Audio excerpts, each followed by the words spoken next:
প্রধানমন্ত্রিত্ব চাই না, আমরা দেশের মানুষের অধিকার চাই।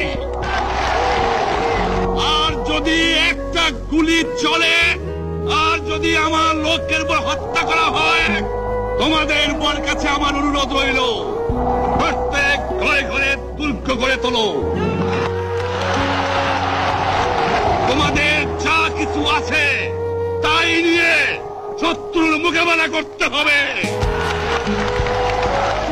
এবং জীবনের তরে রাস্তাঘাট যা যা আছে সবকিছু আমি যদি হুকুম দেবার নাও পারি, তোমরা বন্ধ করে দেবে। তোমরা আমার ভাই, তোমরা বাড়াকে থাকো, কেউ তোমাদের কিছু বলবে না, কিন্তু আর আমার বুকের পর গুলি চালাবার চেষ্টা করো না, ভালো হবে না।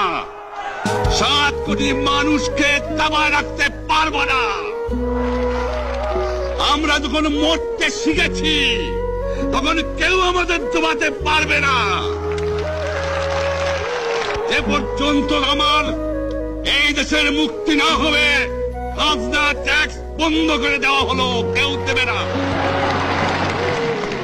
তবে অনুরোধ করছি, আপনারা আমাদের ভাই, আপনারা দেশকে একেবারে জাহান্নামে ধ্বংস করে দিয়েন না।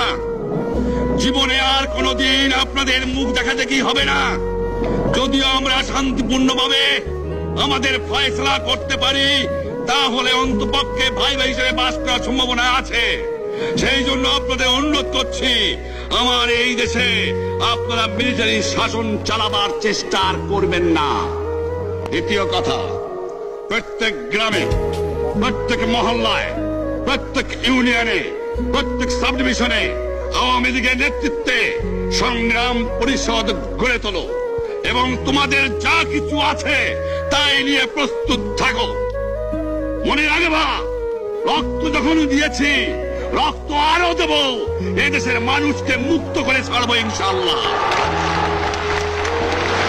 এবারে সংগ্রাম আমাদের মুক্তির সংগ্রাম, এবারে সংগ্রাম স্বাধীনতার সংগ্রাম। আপনারা আমার উপরে বিশ্বাস নিশ্চয়ই রাখেন, জীবনে আমার রক্তের বিনিময়েও আপনাদের সঙ্গে বেইমানি করি নাই। প্রধানমন্ত্রিত্ব দিয়ে আমাকে নিতে পারে নাই, ফাঁসি কাজটা আসামি দিয়ে আমাকে নিতে পারে নাই। যে রক্ত দিয়ে আপনারা আমার একদিন জেলের থেকে বার করে নিয়ে এসেছিলেন, এই রেসকোর্স ময়দানে আমি বলেছিলাম আমার রক্ত দিয়ে আমি রক্তের ঋণ শোধ করবো, মনে আছে? আমি রক্ত তোমার জন্য প্রস্তুত। আমাদের মিটিং এইখানেই শেষ। আসসালামু আলাইকুম। জয়।